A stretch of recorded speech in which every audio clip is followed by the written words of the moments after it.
Merci beaucoup, Madame la maire. Alors, malheureusement, nous ne pouvons pas encore, à ce jour,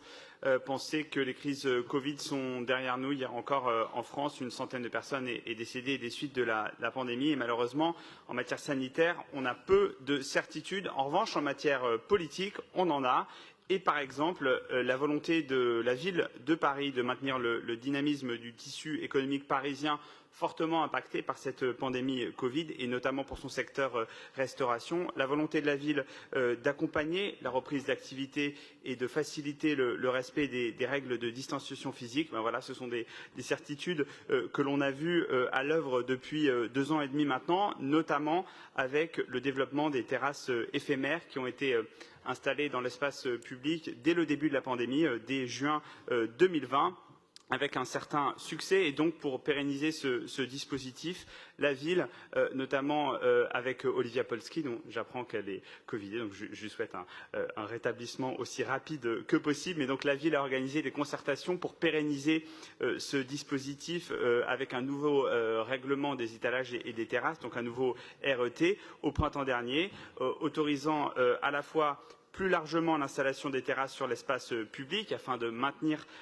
cet accompagnement économique des commerçants et puis d'offrir à tous de nouveaux espaces de vie sociale dans la ville et puis permettant aussi ce nouveau RET d'encadrer plus strictement les occupations du domaine public que ne le faisait le dispositif de crise de 2020 puisqu'il avait été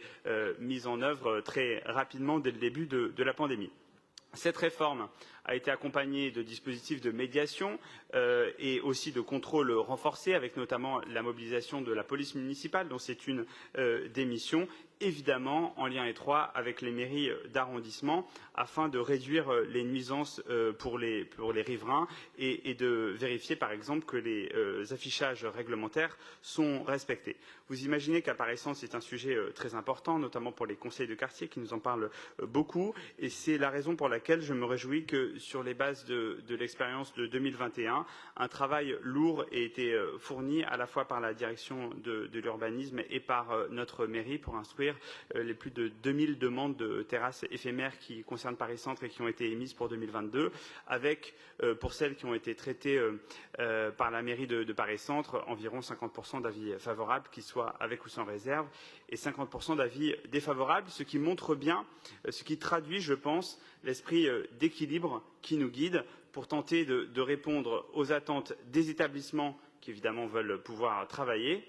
des habitantes et des habitants qui sont très vigilants et vigilantes sur les nuisances, et notamment sonores, et puis des clients et des clientes qui veulent pouvoir profiter des terrasses. Il me semble important, et j'en arrive au prix, mais il me semble important de souligner que la ville accorde également une attention particulière à l'esthétique et au caractère durable des dispositifs de terrasses. Et je crois important aussi de souligner qu'on a tous et toutes pu constater entre 2021 et 2022 une amélioration globale assez notable de ces aménagements, que ce soit en termes d'esthétique ou de respect des règles, et ça me semble très positif. Et donc,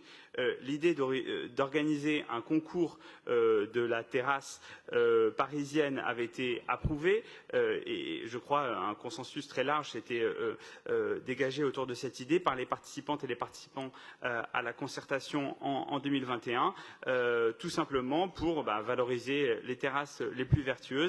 et inciter les commerçantes et les commerçants à participer à l'embellissement et à l'animation des rues parisiennes. Et c'est évidemment une excellente idée. Et il nous est aujourd'hui proposé de la mettre en œuvre, de mettre en œuvre ce prix qui récompensera donc la terrasse répondant le mieux à 3 critères. Et d'ailleurs, cette évaluation pourrait associer les habitantes et les habitants dans cette démarche pour évaluer ces 3 critères. Donc on a l'esthétique de la terrasse et l'intégration urbaine, on a la prise en compte des enjeux environnementaux et de qualité des matériaux, et puis on a l'emprise sur la voie publique et le respect du voisinage, c'est-à-dire le respect du règlement. En conclusion, je dirais que si la pandémie a imposé à Paris de très importants coûts, il nous appartient aujourd'hui d'en dégager un prix, ce prix de la terrasse. Je vous remercie. Merci beaucoup.